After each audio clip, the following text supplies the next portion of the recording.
Authors who dismissed COVID-19 lab leak theory in paper privately said they weren't sure. Authors of a paper that dismissed the theory that COVID-19 came from a laboratory said months after the paper was published that it was possible COVID-19 came from a lab, according to newly released messages.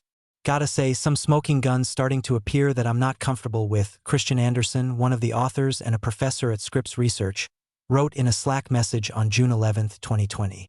He was responding to a social media post that outlined research in 2006 on inserting a characteristic, a furin cleavage site, at the exact place where the cleavage site was in the virus that causes COVID-19. The virus is known as SARS-CoV-2. The part I'm really struggling with is that at the end of the day, we really don't have any hard evidence one way or the other, and especially given some of the recent evidence, we also can't rule out that somebody actually put it in there, Anderson added later. Anderson and others wrote a paper called The Proximal Origin of SARS-CoV-2 earlier in 2020.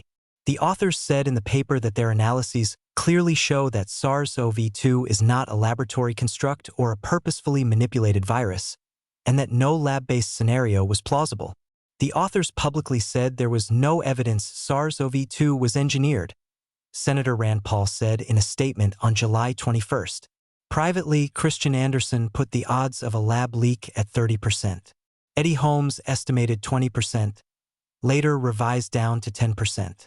Those aren't zero. Paul, the chairman of the Senate Committee on Homeland Security and Governmental Affairs, released the Slack messages. Anderson said in several of the messages that the proximal origin paper contained mistakes. For instance, the authors said in the paper that work on bat coronaviruses was performed across the world. That isn't true, Anderson wrote. It has exclusively been going on at WIV, referring to the Wuhan Institute of Virology.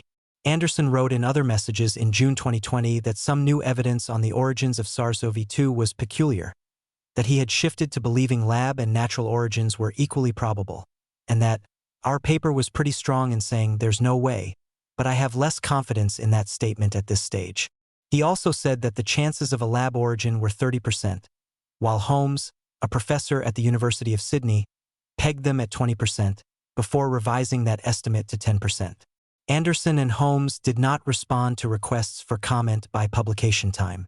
Some Slack messages between the authors from earlier in 2020 were previously made public, including a message from April 2020 in which Anderson said that they could not fully rule out engineering or creation of the virus.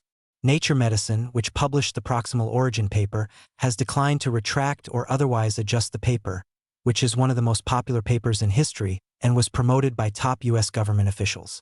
Anderson told lawmakers during a hearing in Washington following the previous release that a closer review of evidence led the authors to rule out a lab origin.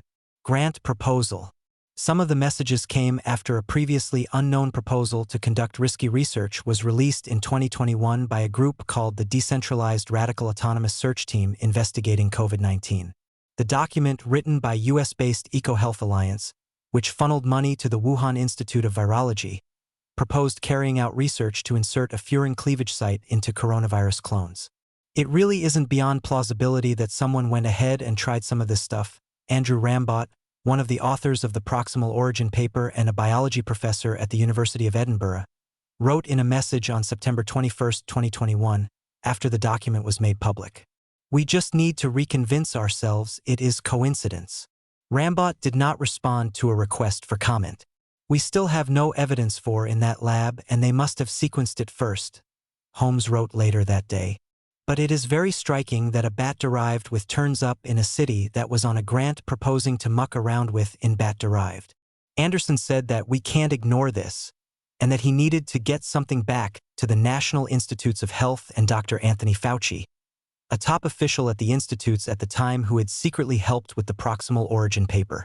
Peter Daszak, the president of EcoHealth at the time, told members of Congress in 2024 that he believed the work outlined in the proposal had not been done, but that he could not confirm whether Wuhan researchers had started the experiments. At least some of the research was proposed to take place at the Wuhan lab, although the Defense Advanced Research Projects Agency declined to fund the proposal due to concerns about the impact of adding features to coronaviruses. Anderson and the others said they would analyze different parts of the grant proposal. Stay off email, Rambot told the others. or carefully curate some emails for the records.